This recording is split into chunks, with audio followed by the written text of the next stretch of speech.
Good morning कसे आहेत? तर आज आम्ही जाणार होते बिल्लीमोरा ते आश्रममध्ये. त्या आश्रम जायसाठी आम्ही निघालो स्टेशनसाठी. तर निघालो मग आम्ही चालत चालत स्टेशनला जात होते. स्टेशन जाता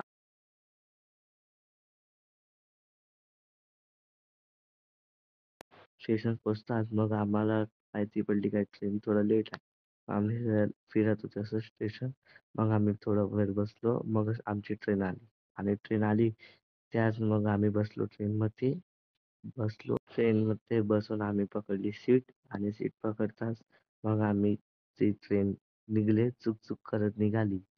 मग सर्वांना बाय बाय केला आणि आम्ही पोहोचलो बिल्लीमोराला. मग आम्ही उतरलो ट्रेनमधून आणि निघालो बस स्टॉपकडे. कारण की आम्हाला बस पकडायची होती. मग बस पकडण्यासाठी आम्ही चालत चालत मग बस स्टॉप पोहोचून मग आम्ही बसचा